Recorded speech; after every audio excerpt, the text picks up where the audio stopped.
just there, mate. Product positioning, subconscious, subliminal. No one can see this shit. Does anyone know we have this book out yet? Have you started, Mark? We're in. Does anyone know we've got this out yet? Everyone's wondering who Mark is. I can't wait to speak to you about that. Can you not? No. The thing I want to speak to you about, mate, is A, is Sylvester Stallone, but B, when I first met you. Because when I first met you, I was sat in Newcastle in that wonderfully, it's kind of an upmarket room, wasn't it? Yeah, Do you remember? What, Radisson Hotel? Yeah. Radisson Hotel. And I'm sat in the front, Paul's doing his thing.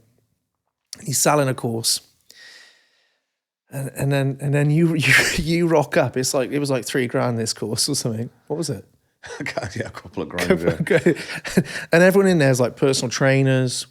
Everyone's dressed in like the personal trainer way. You've been to enough events, you know what it's like. And I'm sure I'm going to keep talking about Mark, who's behind the camera, but Mark's been to enough of them as well. He knows the deal. I don't think I'd been at that many at that point. No, you hadn't been. And I'll tell you how I know you hadn't been to many at that point because I was looking around. And I was like, who the fucking hell is that guy?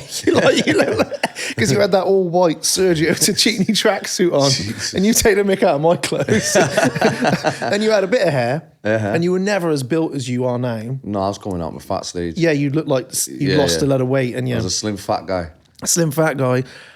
And you had this Rolex on. And you were like, I got the same Rolex. I want to do your course. You had this real like growl to you, like a bit of a, you could tell you weren't going to the personal trainer conventions. And then I remember you were like, yeah, I'm in. And Paul's like, great, we'll get your forms, fill out, put your details on. No, I sold that, mate. I've got the cash with me. Pulled it out of my pocket and paid his ass. I was just like, Paul, you sure you won't take this bloke on? Do you know what I mean? It was brilliant. Then his missus come in and say, I've got some guy in the front saying he wants to pay cash. Absolutely amazing. That's when I first met you. And here you are today, mate. Part of Unbreakable, doing your own thing, living a dream. Been out of a journey. It's been one hell of a journey. Oh, mate. I've also seen you complete an event with a broken ankle, walking the hills, walking the beach. Well, I didn't think anyone knew. I just had the cast off 2 days before. Yeah. And I was desperate to do this thing. I don't know why I was so desperate. Respect to Paul at the time. I think he was the only guy that was really speaking openly and vulnerably that I'd seen. That was like, I can kind of relate to this guy. Didn't really know who he was at the time. But I think at that time in my life, I was at a place where I thought I needed to get to this point. And, the transformation had happened and I felt a lot worse than when it all started. I couldn't figure it out. So he was singing to me. And I think some of the points he made that day really made sense, especially the core four. You remember, was it body, being, balance, and business? Dividing your life up in four, Shit, I'm just all about business. But let me hold you there, right? Because this is something I always think is, we were driving from Glasgow, weren't we? Yeah. We do a lot of driving. And I was on the train home. I think I sent you that voice message. Yeah. So I was like, you had a 360 shift in your life, didn't you? Beyond belief. So when I first met you, from that day, I mean, you changed a lot at that point, I imagine. And I was thinking, you broke a pattern, which I think is real difficult. What did I say to you? It's along the lines of basically, by breaking the pattern of your environment and everything you've been used to, you've allowed the people following you, like your kids, to have completely different choices. Because if you hadn't have broke the momentum of the direction your life was heading, your kids would be following that, wouldn't they? Without a doubt. If I'd even got to the point of being able to have kids, I don't think that was a direction that was going to pan out that way. Like it's a complete 360 from where you were, probably what you thought, what you believed about life, to where you are now. Yeah. Without a doubt. 100%. So I suppose, we never talk about this, but what made you do it? I think there's a moment everyone has. That's why this is called, this show is called Shit Happens for a reason. What made you go, I fucking need to do something? I think everyone has a moment in their life where they go, I need to do something. If you don't have it, I don't think anything changes. I've heard you say this before, and I think, I agree with the moment, but I think there's moments that lead to the moment. Do you know what I mean? There was things building up to the moment, And really the key moment was being in jail and getting time to think. And naturally I just thought, man, I'm blaming everyone for my situation here. In fact, I was blaming my co-D. You what? My co-D, so you know, your co-defendant, your partner in crime at the time. He was No, I padded don't know up with. stuff like that, No, Ben. I'm from the country. So I've never had a Cody. Yeah. You've had a codeine, not a codeine. Yeah, I tell you what, Yeah. that's some hard stuff, Cody. As well. I'd say, you know what, I'd say that too long. Well, you know, you have a co-defendant, that's the people you locked up with on a certain crime, and it was 4 of us. So when we got in jail, we were padded up together, and the lad that I was padded up with was a closer friend at the time than the lads that I got locked up with. One of the guys got locked up with, I only met that night. Right. Funny enough. That's a whole different story, because he couldn't come on the wing, so to say. And was like, what's wrong with this guy? We can't come on. Turns out one of my good mates was on trial for killing his brother. Oh, we didn't even know, you know what I mean? And I was like, shit. That's So you're a whole sat in a different jail. story, So yeah. you're sat in a jail cell. Yeah. Anyhow, Blaming your Cody. No, I think because we was arguing a lot, because we was all in jail over a situation that shouldn't have happened. And I was playing a victim. Like, fucking hell, you shouldn't have done this and that. And now we're here, you take the charge and this shit, you know. We're all here, we shouldn't be here, and it's your shit. All these arguments. And it got that heated. They had to split us up. They had to put us in different pads. We was at each other's throat. What's a pad? Your cell. Mate, layman it down for me. I thought I'm laying it down. I forget I'm speaking to the country boy. Yeah, I'm thinking pads. I think it was a relief though when I started to think, shit, I'm pointing the blame here, and at that point I'm 17 stone.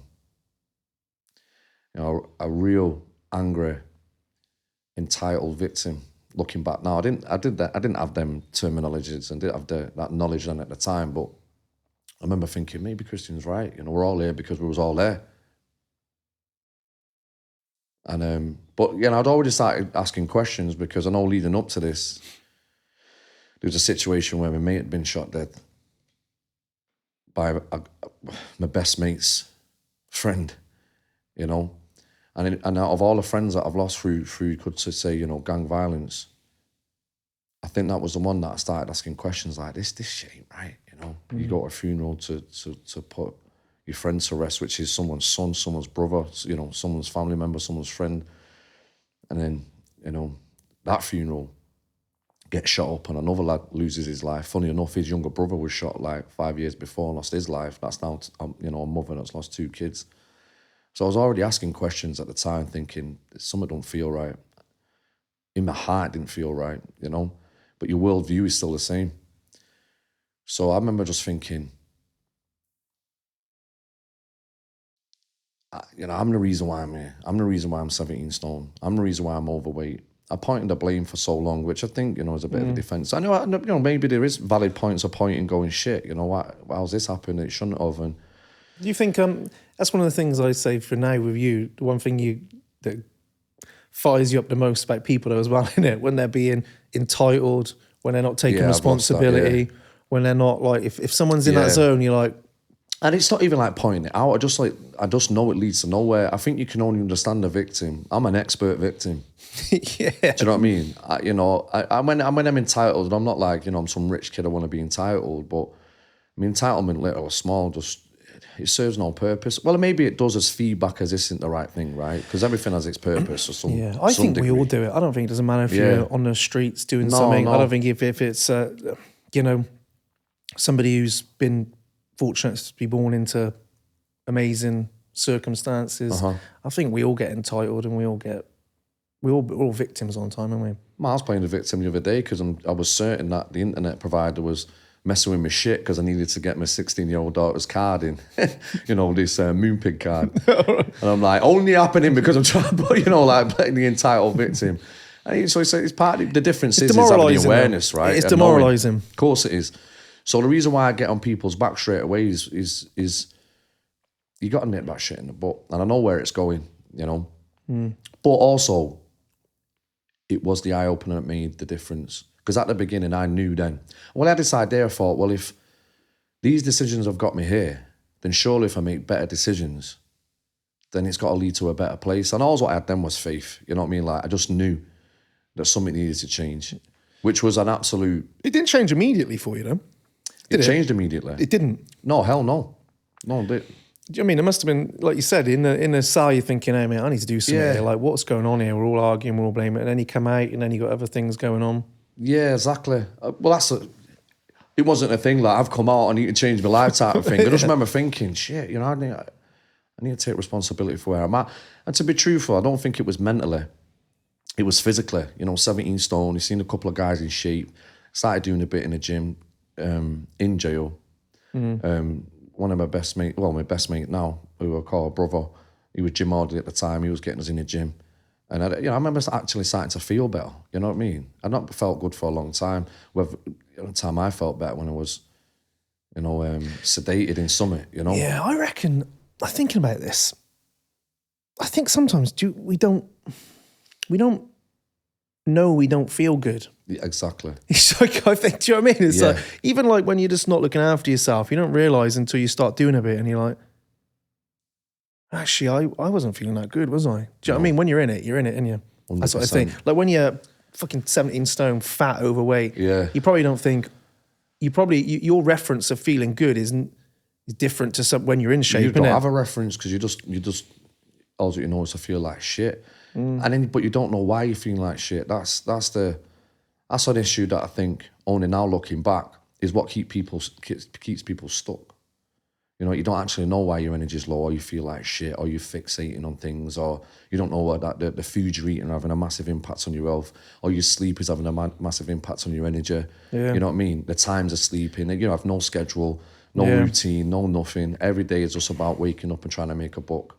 You know, because that's what we call a green-eyed monster. You know, you're just infected by everything's about making money, which is obviously not the case, but it comes at a cost of a lot of things. You've had a physical transformation is huge. Mine was the other way around. I was like skinny, you know, and you people would take the piss out of skinny word. You know what I mean? As a lad, nothing worse than being skinny. Almost better to be a big fat lad, to be honest. Big, angry fat lad than a little skinny kid. Every football club, he's a bit small. He's a bit small, isn't he? You know, he's a bit small, like, 'cause they want big lads. So I was like, I need to get big. I mean, I was the other way around. Yeah. I need to get big. But the confidence I got from getting in nick, getting in shape, was mad. Yeah. And I think, actually, we talk about this a lot, but I think we need to make that shift at a minute from physical health and mental health being so separate. Do you know what I mean? We spoke about this at great length when we, just in little chats. It's like, it's all the same. It all feeds each other. But I think there's been a lean towards in society and messaging, like, that as long as you're happy, it doesn't matter kind of, you know, how out of shape you are. Do you know what I mean? I don't think people realise sometimes how crap we feel because we don't look after ourselves physically. Do you know what I mean? I think it's a key element. Is like, if you can just move, it doesn't matter, not necessarily how you look necessarily, but there's no, you had no business being 17 stone really when you think about it. That's not like, oh, I'm a little bit, that's bordering on I'm really, really unhealthy. Yeah. Do you know what I mean? Isn't it? Yeah. And that's bound to make you feel and think a bit crappy because the biology's, and that's not me judging you for being 17 stone, by the way, is it? It's not me saying, oh, you were 17 stone, like, what's the matter with you? I get it. You had a lot on and you had so many issues going on that's happened. But you would not be, I don't think, the person you are at that size and that still, would you? Because you were treating yourself in a way that wasn't healthy, weren't you, if you're honest? Well, that's the only way you get out of shape is not looking after yourself, you know, and treating yourself like shit. But I mean, I don't think you understand the consequences of treating yourself like shit. Because for a long time, I was in denial that I was out of shape. Yeah. And, you know, because your environment in giving you that feedback, you know, people ain't saying anything. And there was this one guy, I remember, you know, a good friend of mine, actually. And I'd not seen him for a while. And I rocked up and I seen him and he said, fuck me, B. I said, what happened to you, man? He said, fix up. You know, funny enough, I was only saying to this a couple of months ago, and, you know, he's a changed guy. He was a savage like myself. And he was like, man, I'm sorry for saying that. I said, sorry for what? Yeah. You know, because it was actually that bit of acknowledgement that I needed to go. I actually remember thinking, shit, is everyone seeing this? Because I thought no one was seeing it. Maybe everyone was seeing it, just didn't just didn't say anything, or maybe they just didn't give a shit about saying anything, you know? Yeah, I think it's for me in my own life, when I'm looking better physically, it's usually a good sign I'm probably looking after myself. 100%. In fundamentally, I'm probably eating, I'm probably moving Yeah. quite well. And like I said, we can beat around the bush and we can say it doesn't matter. But how many people do we see a year come through our stuff and Unbreakable? 1,000 maybe across the easy. board in different things. Forget the free things. And I think if we're honest, sometimes, very often, people who might be struggling where they're at are also struggling a bit physically as well. Yeah. Not moving so much, sat a lot. And that's no judgment because, in a sense, because like society has kind of made that easy. We all sit a lot. Yeah. And we all eat a bit of crap, don't we? I'm Yeah. like, God, I eat some crap when I want. Like, do you know what I mean? It's Yeah. there, it's easy. But there's a massive, that is a massive factor in why sometimes we're not thinking and feeling great. We can go in and try and mess with all the thoughts and try and, improve that. But if the whole system's not really in a good place, it makes it real difficult, doesn't it? And that's what, Mother Nature intended it to be. Like we are not a species that's supposed to be out of shape physically, mentally, and emotionally. And I know that firsthand. At 25 years old, and I look back at pictures, then I look sick. You can say I've got big. I've seen a picture of me. panda your eyes are tiny. Yeah. tiny. Like, my like face looks little eye. swollen. You're massive. Yeah. You're massive. Massive, like Tony Soprano style, If we had a picture of that, though, we need to get like a hologram of you next to me. Like, if you had a picture of those two people, which one would you say was the happiest? But it's not just been a physical transformation, of course. But like, if you are a happier person now. Oh, massively. I suppose, are you in shape because you're happier, or are you happier because you're in shape? Maybe a bit of both, really, because it bleeds into each other, doesn't it? But we know guys that are in shape that are unhappy. Yeah, Because definitely. it's the other extreme that people are so focused on how they look, and are more concerned how they look than how they feel. That's the other extreme to looking well. Yeah. Like, I don't really train to physically. I haven't got this key look that I want to be shredded. I'm like, look, I'm training because I want to be in shape. I see the value of being fit. This is the vehicle of life, right? This is the thing that's going to get you to the end result and to the finish line. So, if you ain't looking after that, then that leads to a whole host of problems. But if you are just physically, focused on improving yourself physically, for thinking that's going to make you feel good. I think this is a trap for most people because, how many people say, oh, when I get in shape, I'll feel happier. That was one of my issues. This is how I ended up finding this because I'd got in better shape. And you still want to transform my life. I was like, hey, I've got to get a legal job and do all this type of shit. I had a girlfriend at the time. It ends up being my wife. And I had a lot of these things that I thought, hey, when I get to there, I'm going to feel happier.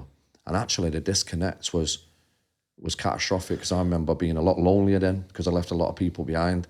My circle had changed. In fact, it got lonely because there was no one at the table. I think by the way, that's a huge factor of change. And I really how isolating it can be when you start changing patterns. I remember people from, my upbringing were like, he's found God, he's lost the plot. He's lost the plot. All this crazy shit was coming out. He's left us behind, he don't give a shit. Thinks he's better, soft. Thinks he's better. Yeah, he's, people try to test the waters a little bit. So I had to deal with all that.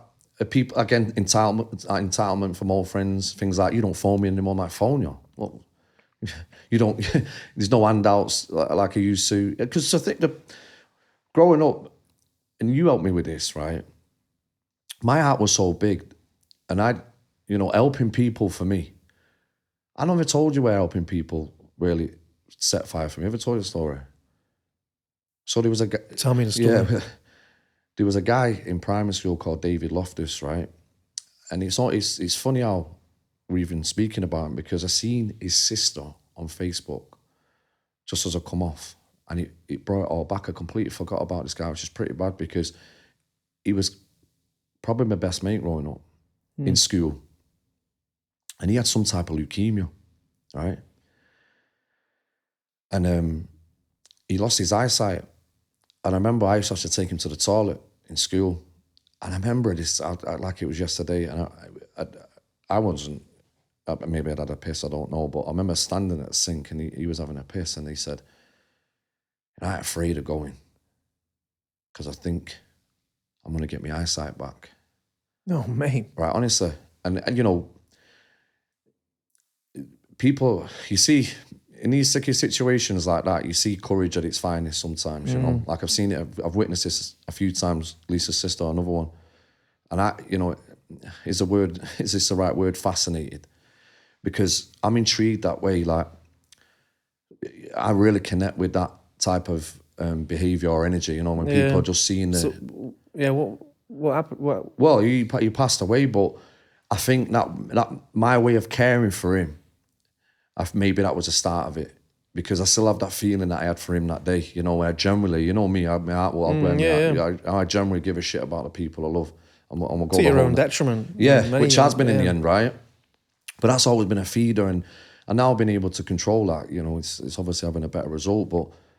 And I seen death at a young age, and I remember that heartache, and I remember his sister, you know, and I remember just thinking, even though there was a lot of loss, I remember thinking that I'd gained a lot as well, you know. I think we all have these moments where it wakes you up a little bit. You forget stuff like that, don't we? Yeah, you know, we forget these.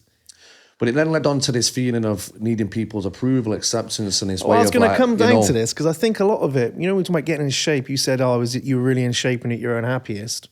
Not unhappiest, but you're still unhappy. Massively. I've been in great shape. Like, I look back, I found a picture of me not long back, and I was like shredded. The reality is, I probably then would have been going, I'm not shredded enough. Do you know what I mean? Yeah. Like, I'd have been searching for them extra things. But I remember looking at me thinking, God, I was so unhappy then at 28, 27. I was so unhappy.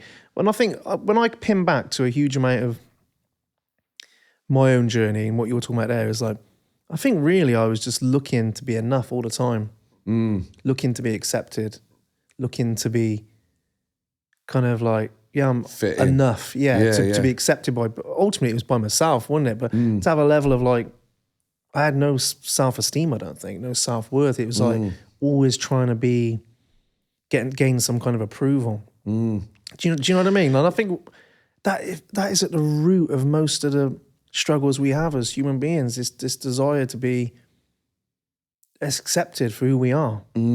Like, you know, like for the good, the bad, and the ugly. Yeah. And that's a hard point to change. And I was thinking for you as well, some of the stuff you've come through and you've changed, and you've left behind certain, you know, maybe people or certain environments, sort of thing.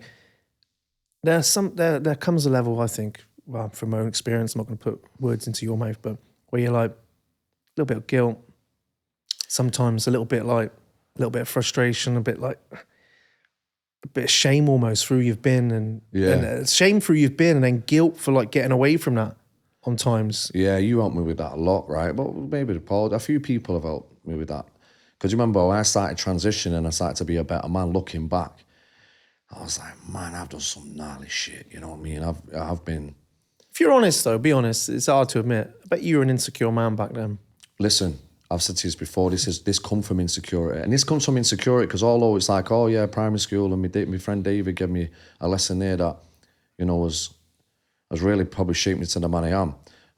Primary school was horrific for me. You know, I was getting bullied real bad. You know, I had a kid in my year. There was an older brother in the year above and an older brother in the year above that, and I was up against the three of them. I had bent teeth, second name Fanning. You can imagine the shit that was coming up.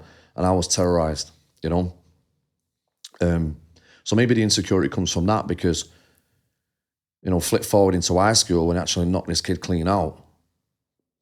Probably out of fear, the whole, you know, drop the whole fanny, you know, bent teeth, everyone's laughing. My reaction was to just bang, and then, whoa, that changed. And then he didn't, you know, from that point on, he didn't carry on with that shit. Yeah, you gained a level of... I gained a level, but actually I started dealing with everything like that. Yeah. You know, it created the opposite, well, the other extreme. And looking back now, I know it was because I got scared that quick. This was my reaction. And I was known for a bit of a, you know, an erratic, hot-headed guy. And because I would just try and put the fire out straight away. And then, you know, most guys are full of shit as well. And you know, it's not like a race thing where I'm from, but, you know, white guy where I was from was deemed a shitbag. And a lot of these guys had this persona of people just back down. So when he met me and I didn't back down, you know, they quickly changed. Do you think you got, I reckon, mate, I'm not analysing, you know, do you think you got a lot of self-worth from that, though? I think we it's form so- identities. I think we form identities, and I Yeah, think this- it fed something though, didn't it? It's like, yeah, Well, this this is is who a I problem am. with Like, power. I'm like, look at me. Yeah. I'm something. Like, I've got my stuff now. This is who I am. Well, in marketing, it's all about your brand, right? On the streets, the same. Like, I despise gangsters, right? And, you know, maybe people got a different... The gangsters I seen were guys that, yeah, they maybe had the name and done the thing, but it's just like a business. You know, you're feeding down in the hierarchy to get, you know, your employees to do the footwork, you know? And it just didn't appeal to me, that. Although a lot of my friends were, and I respect them for what they were doing, and I understand why the temptation come in, and also why it becomes a little bit attractive, you know, because I'm all about brotherhood. You know, you know me, I want to be part of a team. Yep. I want to roll with a crew. So it's especially when, you know, the attraction is the misconception of the power and the money. That looks very appealing to any man. Yeah, what do you miss about it? What do you miss about that?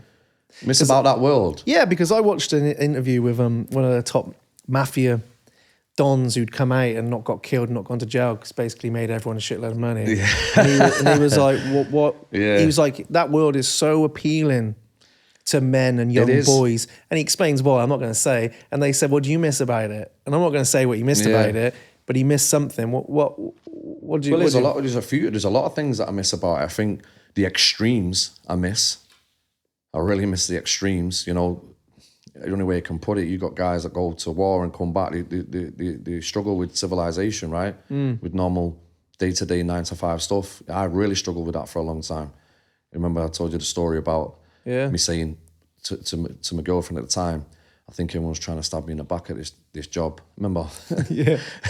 Because she's like, you fucking deluded. Maybe they're just like, that's how they are. And they actually generally were, did have me back. I think that, you know, a lot of the world's like that now. Messages I get in my inbox is like, people at halfway through the free 5 days. Is this really free? Yeah. Yeah. Are you sure you're not charging me? So how am I guru charging shit, you? yeah. Like, how am I possibly charging you for this? But people are really like, there's a lot out there. People don't trust people. I mean, anymore. I tried a few jobs and a few things. I've got a real problem with being told. This is what happened at school. Like people, well, you know, you're being taught. No, I felt like I was being told. Why? Because if I started asking questions, they won't be answered. It was like, you know, I was being a rebel. In the end, that was having a skill to ask questions is why we'd be able to catapult where we are now. Yeah, but maybe you'd ask them better now as well. There's the ego style things in it, like, you know, when status you must miss. Status massively, but see, my status wasn't unfair. My status was on respect, and there's still a lot of guys that respect me for me respecting them. You know, even when we had things running, and you know, there was always be a cut. There were guys that would treat, you know, their workers like so disrespectfully, you know, paying with peanuts. I was always like, nah, we're 50-50 all the way. And it was unfortunate for them when they start making the money that, you know, their characters would change. I suppose the reason is because I think changes, anyone listening to something like this is probably like, you know, I'm trying to change some stuff. And I think change is really difficult. Everyone makes out change is the simplest thing on the planet. But it's not. Like we're paid by people who want to change. Yeah. And that's still hard. Oh, massively. You know, like, because it's this process of letting go of who you've been and who you are. Yeah. And we all miss that. You know, there's a you know, I suppose what I'm trying to get across here is for you, yes, you know that the benefits far outweigh now than they did then, you know, in your life. But there was elements that almost were hard to leave behind, weren't there? Yeah, and there's a lot that I've not left behind that I've just been able to sharpen. You know, when I was at that thing going on with the Texas guys with the oil sales offices over in Texas, and I was sat in a room with multi-generational billionaires, right? That's how they introduce themselves. Hi, we're multi-generational billionaires. And, you know, is that your American accent? Was Mike Tyson there? Nah. God. No, was Mike Tyson there? I ain't doing Mike. God, do Mike for everybody. You did Mike before we started. Because now the pressure's on it. It'll probably come out listening. You'll be fine. You'll hear it one day. Like, I reckon you could. That fucking guy, man. I reckon you could take the fucking piss. Yeah, no. I reckon you could take him anyway. I'd have a go. Oh, here we go. I fear no man, you know. Everyone's got a right hand, but I've no doubt I'll be It's going like, in and getting it's like the levered. Instagram comments right now, because I love this. I watch little clips of it, and but yeah, he wouldn't mess with me or Mike back in the day. He wouldn't mess with my mate Steve down the road. You see, I'd see it Ashtray to differently. the head. You're like, I know. Here we go. Well, that's the difference in it, you know. I mean, I've got into Thai boxing. That's another story. How it leveled my discipline. What were we talking about before that? Where are we going? We just Oh, got yeah, so Mike. yeah, there's the You're things that I've learned. multi-generational billionaires. And I remember him like, you had to have this, what do you call it? Not prenup, like when you can't speak about certain things. What do you call it? Yeah, I don't know, but I get what you're saying. you know, You've got to like- sign something to say non-disclosure. Non-disclosure, yeah. And I've took my auntie over who's massive with corporate deals with all the big airlines. So, you know, I've brought my own people and he's like, we don't speak about this, and this. And by the end of it, I had literally had these 3 guys eating out my hand. You know what I mean? But it was natural. And we spoke about everything they didn't want to speak about. Because I was inquisitive, I'm asking questions and I'm... Crossover. Yeah. And I come out and remember my auntie looking at me going, what the fuck happened in there? So are you trying to say That in terms of business and handling yourself... you were able to bring a lot of them skills forward with you? Massively. You know, What don't you miss about your time back then? What I don't miss is the corruption and destruction on both sides. Yeah. And I also don't miss the greed, you know, the scent of greed. You know me with disrespect and loyalty. I don't miss any of that. You know, bullshitting, people full of shit. I think corruption's the most used word in the dictionary. And, you know, I've seen some corrupt things in my time, but also I've also seen in them industries like police and judges, you know, do some great things. It was this guy called Bill, right? We used to do ID parades in our estate. ID parades pretty much fed the whole estate. And what an ID parade was you'd get all the kids off the estate and they would come to the police station and they might pick about 30 kids to come in, usually if you're on side with them in, you know, being polite and all the basics. And the ID parade was the old school ID parade where they would pick 8 kids, or the suspect could pick 8 kids that looked like him, because the witnesses are going to come in these rooms and then pick, you know, the suspect, or if they don't pick him, then they can get away. And that's the whole point of these things, right? But they'd pay you a $5 for these things. And if you got picked, you got paid a $10. If you got picked? Yeah, if you got picked, you got paid a $10, right? That even makes sense. Yeah, no, well done. You just look like that criminal. Maybe just because you had to do more, you know. But, you know, try and get picked to keep a straight face while you look, because it's the mirror, you know, like you see yourself and they must walk in the back. And you can see them walk in just a shadow because the door would open. You see like people come in. And some of this shit was serious, you know. It might be, it's not always just like soft crime. Some of it, you could be dealing with serious stuff. And they'd always keep that private because, you know, you got a rapist or a paedophile in this room, you got kids that are going to tear his head off, 100%, no doubt. Yeah. But anyway, this Bill... I just need to stop you there, mate, because it just shows where we grew up. On my estate, because I grew up on a little council estate, you know, we used to get the library van turn up, or the baker man. The baker man would come with his... the baker man, he'd come with a little thing, and our baker man's here at the top of the estate, so you'd walk up with mum, and he'd have, you know, baked goods, and I'd always buy a Karamak. I remember that. Karamak, You had the ID parade people. Yeah, the ID parade. Not only that, like this caused a lot of problems. You'd get like mums coming up with all the kids trying to get in, and she'd take all the money. My kids. Yeah, take all the money off him. You know, you'd get the kids that got paid, and then round the corner they've not been paid. You know what I mean? You know, like there'd be like a queue of kids wanting to buy some shit, and you know, like it just ended up being a tuck shop. So Bill was a real nice guy. Always had that's the thing, you know, it's having respect. You know, this guy always had respect for us. There's coppers that treat us like shit, and they got treated like shit. But this guy had respect for us, and I really connected with this dude. Sometimes he gives a bit of advice. Anyway, one day, he comes out, and there's this crackhead there, and he goes, I think his name was Ian, out. He says, why? He says, out, you know why.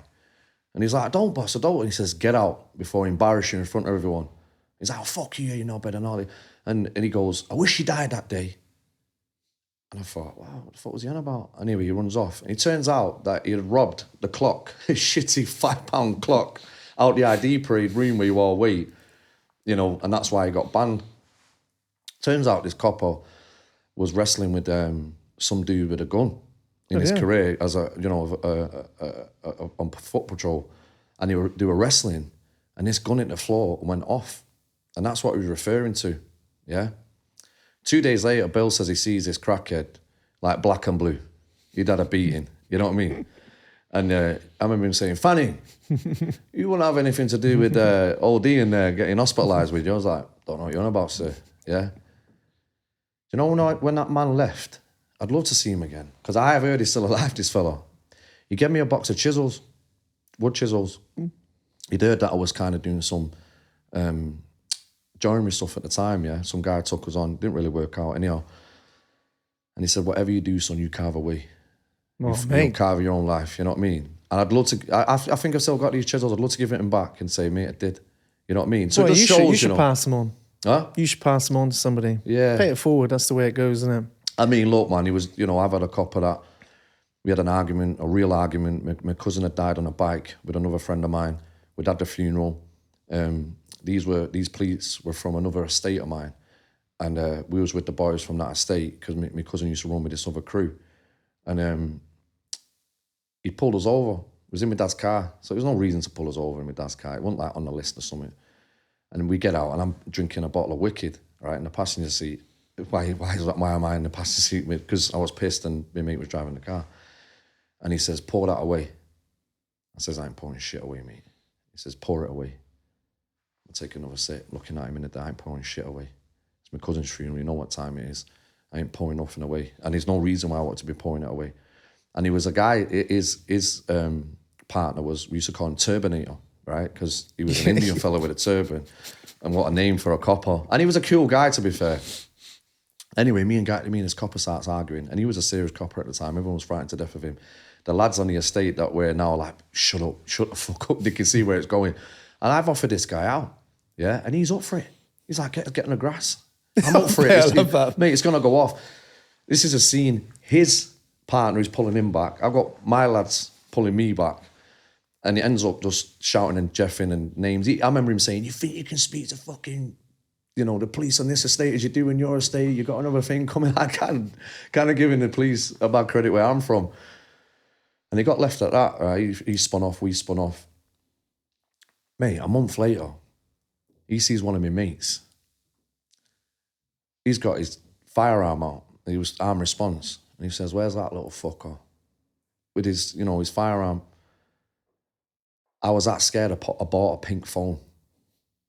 A pink phone? Yeah, because I had it in my head with my black phone for pulling my phone out. Because it was these stories of lads going, I thought I had a gun, but it was his phone. Yeah, I was like, Jesus. I'd bought this pink phone. And so it's just the other extreme of the people in the force, And probably I was, learned me a lesson or two. I'm stuck on the man who gave you the chisels. Yeah, so I'm not saying the opposite. I'm stuck on the man who gave you the chisels. In fact, I think we should leave it with the chisels. Season 1, show number 1, leave it with the chisels. Well, that's where we're at, right? We're giving chisels. people the skills to carve their own life. That's where we're at. Funny encouraging enough. people to do it. And through situations, I think the lesson there is, no matter where you're at, no matter how difficult it is, no matter how difficult the situation is, the environment is, you can find a way. That's the message I take from that. Oh, absolutely. And I truly, me and you definitely have that belief in people that it can be done. But you've got to want it. That's the difference. 100%. Okay, that's a wrap.